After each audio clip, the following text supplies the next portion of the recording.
Good morning বন্ধুরা, আমি পাপিয়া ঘরকন্যা চ্যানেলে তোমাদের স্বাগত জানাই। কেমন আছো তোমরা সবাই? আশা করি ভালো আছো, আমিও ভালো আছি। আর আজকে তো ভালো একটু থাকতেই হবে, কারণ হচ্ছে আজকে আমার খুব আনন্দ। তো দেখতেই পাচ্ছ সকাল সকাল আমি রান্নাঘরে চলে এসেছি। আর কেন আনন্দ বলছি দাঁড়াও বলছি। এই যে রান্নাঘরে চলে এসেছি, দেখো এখানে বসিয়ে দিয়েছি আমার জন্য ডিম সিদ্ধ, আর পাশে করছি বরের জন্য ডিমের পোচ। আর একটু পাউরুটিতে মাখন লাগিয়ে দিয়েছি, বরকে পাঠাবো টিফিনে। তো ওর টিফিনটা পাঠিয়ে দিই, তারপর তো খাওয়া দাওয়া কাজকর্ম রয়েছে। তো ওর টিফিনটা রেডি করি। আর কে আসবে বলছি, আসবে আজকে আমার দিদি, ছেলে, বউ না আমাদের জন্য, ও মেয়ে, আমাদের ঘরের মেয়ে। তো সবাই আমরা মেয়ের মতোই দেখি ওকে। আর খুব ভালোবাসি, আমাকেও খুব ভালোবাসে। তো মনটা খুশিতে খুবই ভরে আছে। যেদিন থেকে শুনেছি আসবে, অনেক দিন থেকেই আসবে করে আসতে পারছে না। আর কি বলো তো, শরীর খারাপ আমার, তাই দেখতে আসবে। আর শরীরটা খারাপ হলে সবসময় মনে হয় না প্রিয়জনরা একটু কাছে থাক। তো সেরকমই আমারও কবে থেকে মনে হচ্ছে কবে আসবে। তো ফাইনালি আজকে আসবে ওরা। তো আসবে, একটু লেট হবে। তো চলো আমি সব রান্নাবান্নার ব্যবস্থা করি, তাহলে খাওয়া দাওয়া সেরে এই যে টিফিন নিয়ে চলে এসেছি আমার। তো আমি এটা খেয়ে নিয়ে এবার রান্নার ব্যবস্থা করতে হবে। এই দেখো, সেই আগের দিন কাটা হয়েছিল না যে কচুর শাকটা, সেই কচুর শাক। আর এখানে দেখতেই পাচ্ছ অনেক কিছু ছাড়ানো কাটা হয়ে গেছে, কারণ সকালবেলা উঠে আমি এগুলো করে নিয়েছি। কারণ আজকে চেষ্টা করব তাড়াতাড়ি একটু রান্নাটা সেরে নেওয়ার। রান্নাটা সেরে নিয়ে একটু সময় দিতে হবে ওদের, একটু বসে গল্প করব। আর এই যে দেখো চিংড়ি মাছ হবে কচুর শাক দিয়ে। আর এখানেও রয়েছে জামা কাপড় ভিজানো, এগুলোও কাচতে হবে। উফ, কত কাজ! তো কচুর শাকটা দিয়ে দিই আমি প্রেশার কুকারে, একটু সিদ্ধ হতে টাইম লাগবে। কারণ হচ্ছে দেখতে তো কচুর শাক অনেকটা মনে হয়, সিদ্ধ হওয়ার পর একটুখানি হয়ে যায়। তাই অনেকগুলো লোক যেহেতু, তো কচুর শাকটা 2-3 বার বসাতে হবে, যার জন্য দিয়ে এটা প্রেশারে, তারপর দেখছি। তো প্রেশার কুকারে দিয়ে দিলাম কচুর শাক। আর এদিকে এবার কড়াতে বসিয়ে দেবো তেল। তো কড়াতে তেল দিয়ে বসিয়ে দিলাম। এবার আমি আলুগুলো ভেজে নেব। তো একে একে মাংসের আলুগুলো ভেজে নেব, আর ওদিকে মশলাও করতে শুরু করে দেবো।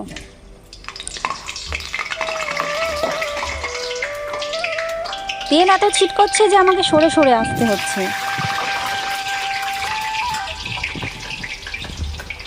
তো আমি একে একে মাংসর আলুগুলো ভাজতে দিয়ে দিলাম কড়াইয়ে। তারপর চলে গেলাম মশলার জন্য মিক্সিতে মশলা করতে। তো মিক্সিটা বসিয়ে দিলাম, দেখি কি হয়। ছোট মিক্সির বাটিটা তো গেছে খারাপ হয়ে, এই মিক্সিটা কি হয় দেখি, হয় কি না। অনেক দিন ব্যবহার নেই বড় মিক্সিটা।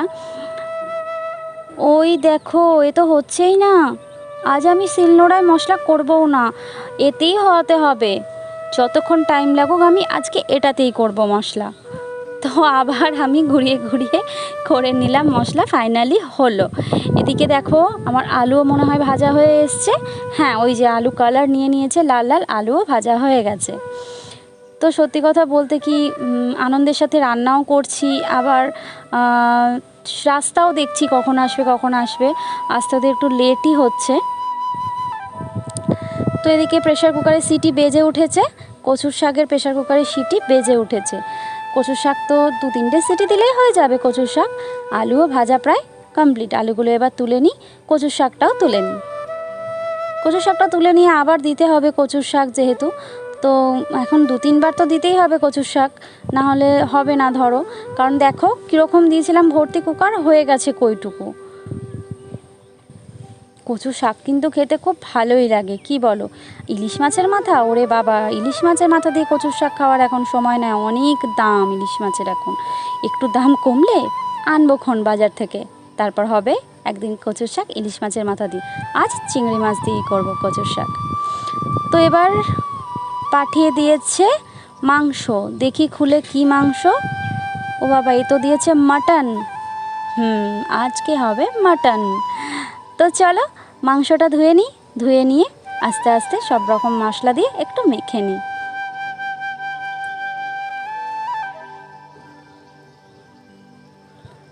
চলে এলাম, এবার একে একে সব কিছু দিয়ে মাংসটা মাখতে থাকি, মেখে টেখে নিয়ে তারপর বসাবো।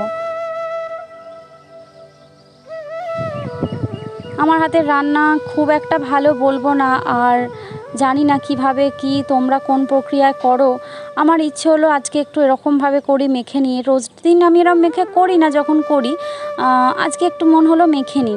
কোনো দিন মেখে করি মশলাগুলো, কোনো দিন আবার কড়াতে মশলা কষেও তারপর মাংস দিয়ে কষে করি। তো আজকে একটু ইচ্ছে হলো যে মেখে করি।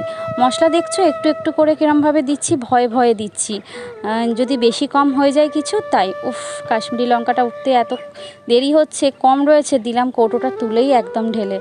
আর লাল লঙ্কার গুঁড়োটা অল্পই দিলাম, কারণ হচ্ছে আদা রসুনের সাথে কাঁচা লঙ্কার পেস্ট রয়েছে, যদি ঝাল হয়ে যায় তাই। টক দইটাও দিলাম ঢেলে। চলো বাকি রইলো এবার নুন আর তেল।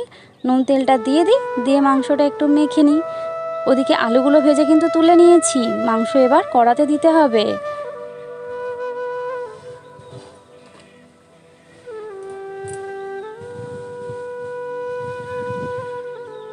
বাস সব কিছু দেওয়া কমপ্লিট। এবার মাংস মেখে কড়ার মধ্যে দিয়ে দিলেই হয়ে যাবে।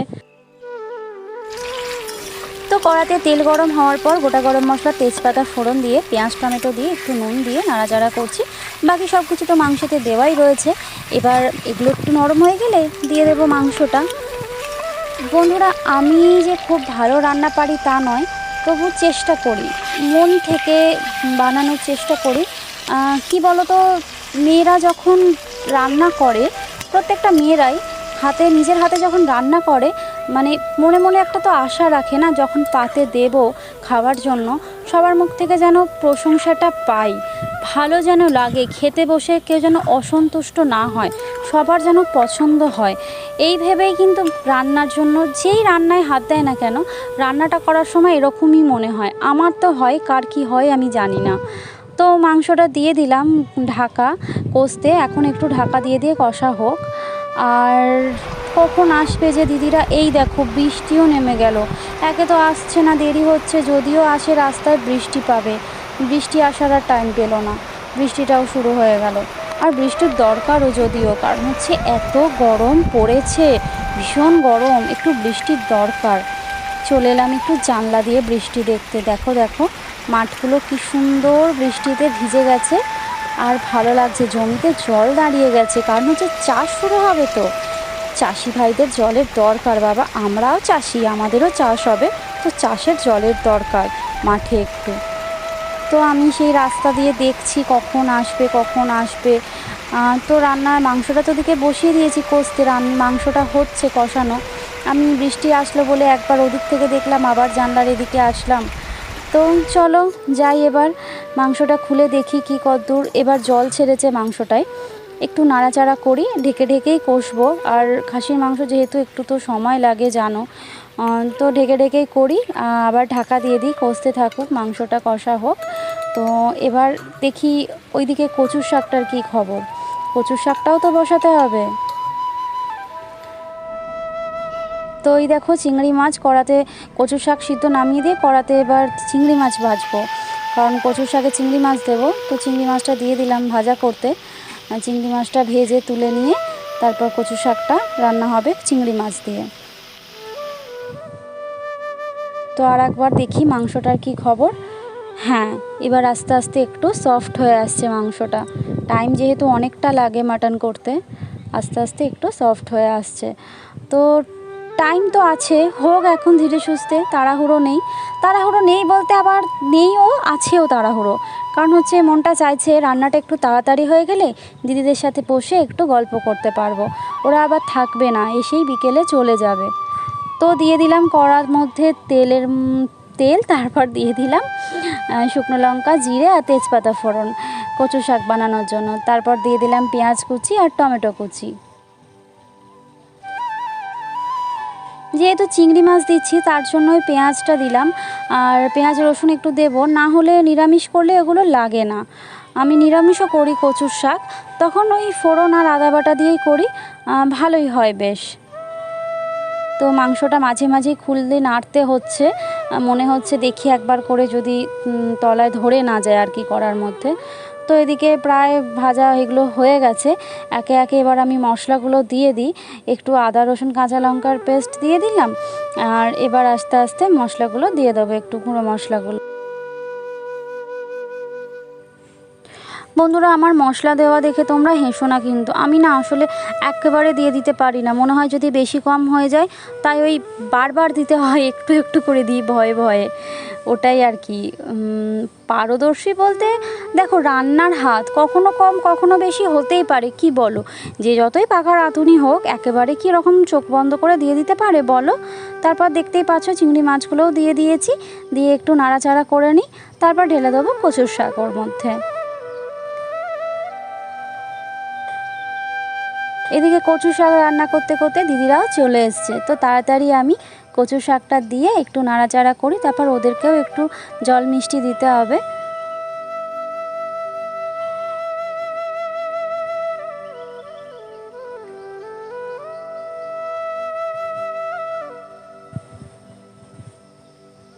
মাংসটা প্রায় হয়ে এসছে, এবার গ্যাস কমিয়ে চাপা দিয়ে দিই, ওদেরকে একটু জল মিষ্টি দিয়ে দিই, তারপর না হয় কুকারে দিয়ে দেবো আলুটা দিয়ে। কুকারে না দিলে অনেকটা সময় লাগবে। তোরা এসছে, ওরা ঘরে বসে রয়েছে, ওদের জন্য একটু কোল্ড ড্রিঙ্কস আর মিষ্টি নিয়ে যাই, ওদেরকে দিই। খেতে খাবো নাই বলছে, কিন্তু না খেলে কি হয়, তো একটু কোল্ড ড্রিঙ্কস আর মিষ্টি নিয়ে গিয়ে দিলাম। এই যে আমাদের লক্ষ্মী মেয়ে, আর এটা আমার দিদি, আর বোনপো ক্যামেরার সামনে আসবে না, তাই পাশের ঘরে রয়েছে। তো চলো, মাংসটা কষা হয়ে গেছে, এবার একটু আলুটা দিয়ে আর দিয়ে দিই কুকারে। এদিকে কচু শাকও রেডি, কচু শাকও হয়ে গেছে। কচু শাকটার মধ্যে এবার লাস্টের যে উপকরণটা সেটা দিতে হবে, একটু চিনি আর একটু ঘি দিয়ে ব্যাস কমপ্লিট কচু শাক।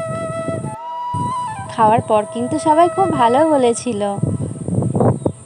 হাসছো আমার কথা শুনে? নিজের রান্নার প্রশংসা নিজেই করছি? না না, আমি না, সবাই বলেছে সেটাই বললাম। এই যে নিয়ে চলে এসেছি খাবার, সবাইকে দিয়ে দেবো এবার খেতে। অনেক বেজে গেছে ঘড়িতে, তার মাঝখানে অনেক গল্পগুজব হয়েছে বসে রান্নার পর। তারপর ঘড়ি দেখে দেখলাম অনেকটা বেজে গেছে, তো ওদেরকে ডেকে ডুকে সবাইকে খাবার দিয়ে দিলাম। তো সবারই একে একে বাড়া হয়েছে। এই দেখো, লেবু, স্যালাড, কচু শাক আর পটল ভাজা রয়েছে, আর মাংস। দিদি বারবার বলেছিল বেশি কিছু রান্না না করতে। তো বন্ধুরা দেখো, হয়ে গেল বিকেল গড়িয়ে সন্ধে। খাওয়া দাওয়ার পর দিদিরা একটু বসেই চলে গেল, মনটা ভীষণ খারাপ লাগছে। আসবে আসবে সেটা একটা আনন্দ, চলে যাওয়ার পর মনটা ভীষণ খারাপ হয়ে গেল। এই দেখো, আমার জন্য কত কিছু নিয়ে এসছে, ফল, আচার, মিষ্টি। মিষ্টিটা রয়েছে, দেখানো হলো না। আর এই যে দেখো আচার, দিদির হাতের আমের আচার খুব টেস্টি, আমার খুব পছন্দ। আমার জন্য নিজে হাতে বানিয়ে কাঁচা আমের আচার নিয়ে এসছে। আর দেখো কত ফল, এগুলো আসলে ফল নয় বন্ধুরা, এগুলো হলো অনেক ভালোবাসা।